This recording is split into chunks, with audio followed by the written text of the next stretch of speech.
Hello, this is Sandy Reese with Stampin' Crew.com. I'm an independent Stampin' Up! Demonstrator. I want to welcome you to our Monday tutorial.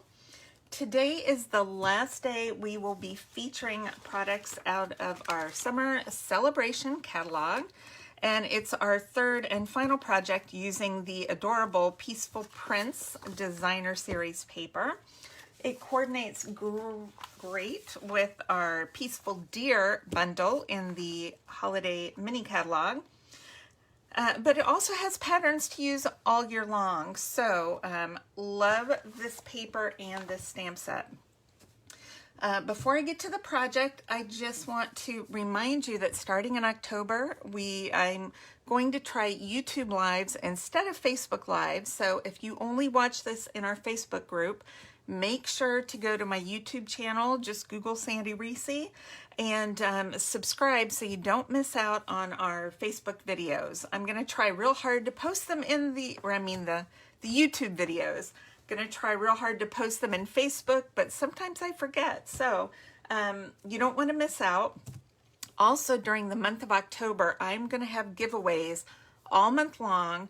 Lots of everything I've demonstrated for the past like 4 or 5 months will be giving away. I have stamp sets. I have some product. I'm very excited. So you don't want to miss out on a chance for some free stuff either. So check back on October 1st. I'll do a quick video. I'll post it on my blog and on YouTube, on Facebook, the ways that you can be entered into the drawings, plural. Okay, so today we are going to do a little gift bag and a 3x3 card using this great Designer Series paper. So I think the pattern I'm going to use today is this one. It's 12 by 12. Now I cut off 2 inches, so I have a 12 tall by 8 inch wide piece of designer paper. I love this one. The back side is just the plain plaid without the snowflakes. I am loving the snowflakes though. So we're going to do a little scoring. So we're going to bring in our scoring tool. Now on my 8 inch or my 10 inch side, I need my stylus. My stylus that came with my scoring tool has disappeared into, I don't know, where all disappeared things go to. So I'm using my vintage Stampin' Up! Stylus. So we're going to score this at 2 and 8 inches. So this is my 10 inch side, 2 and 8. Now we're going to rotate it on the 12 inch side. I'm going to score this at 1, 5, 7, and 11. Okay, 1, 5, 7, and 11. And I will post measurements and supplies on my blog as well, so you can click the link below to see that. All right, let's go ahead and fold on our score line so we can kind of see what we're doing here. So the box is going to measure 4 inches tall by 6 inches wide and 2 inches deep. So not really, it's more of a bag, an open top bag. So I'm going to fold back my 1 inch score lines back the other way. I love this paper because it's coordinating, but a little bit different, so you can see that. Okay, then our sides are the 2 and the 8 inch score lines. Make sure I'm folding on those score lines. Let's get our bone folder in here and crease those folded over sides pretty well. Since they're a little thicker, make sure we have good sharp creases. Okay. Do that and that. All right, so I'm going to just trim on our flaps right here. I'm just going to trim straight in to the score line. These are our 2 inch sides that I'm hopefully trimming on. Sometimes it's hard to see those score lines up close. Okay, I'm not going to worry about mitering these corners. These are going to be on the inside of our box, so it will just go up like this, up like this. All right. So one thing I want to do before I glue this together is I'm going to punch some holes for some ribbon. All right, I can see a little bit, there's a little less going on here, although I want to get through my ribbon through the double-sided so it's a little stronger. So I'm going to punch right in the center of my panel on this side. This is going to be the front of my box. We'll do the same thing on this side. Punching a hole here. And I'm going to tell you why I'm punching it there. But first we're going to put our back side up, and I'm just going to put a little glue on my flaps this way, on the good side of my flaps, and bring the back of my bag up first, making sure it's flush on the bottom, and glue those sides in, and then these will glue here, but I want to stick my ribbon in first. I'm going to use this really cute ruffled ribbon.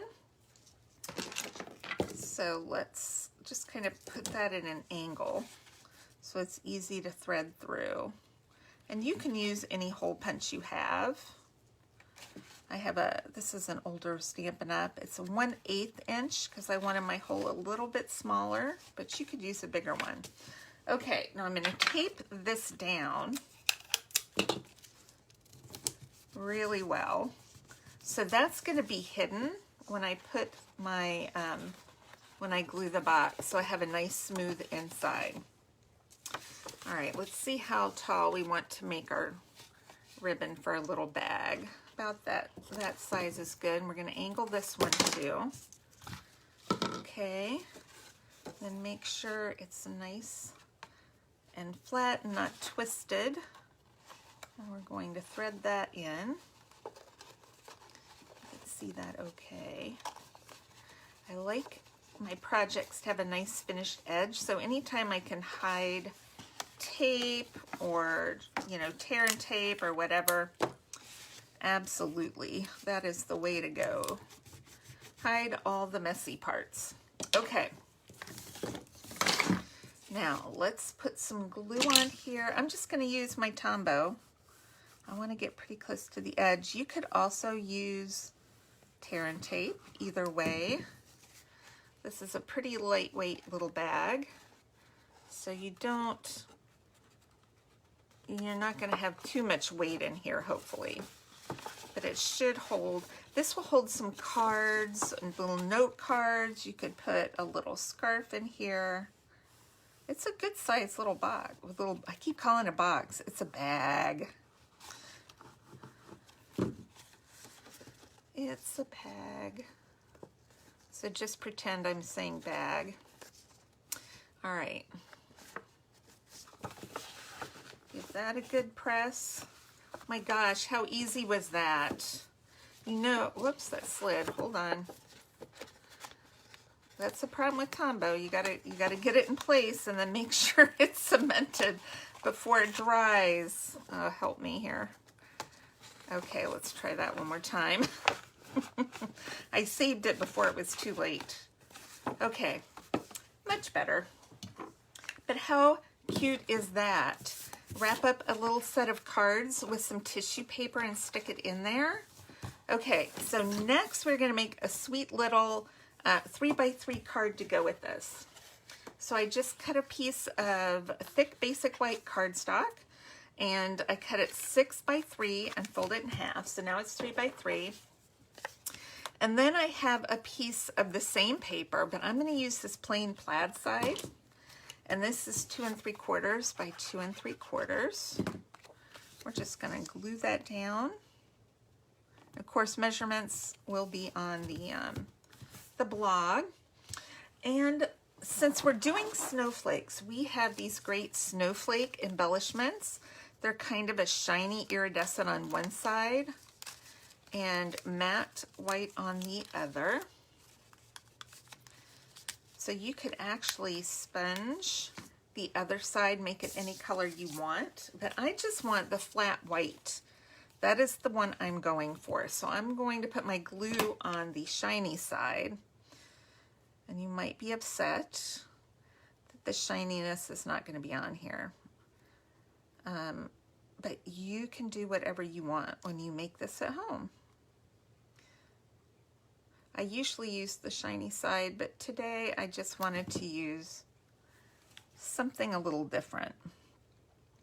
Okay, the snowflake is actually, these ends go like 3 to 3, they're 3 inches wide. So they'll go outside. Whoops, my fingers are getting real gluey now today. We'll give it a little smash. Okay, and we'll let that dry for just a second while we punch out a little deer to go on here. And he already has writing on him. It says, oh what fun. So I'm gonna use a little cherry cobbler.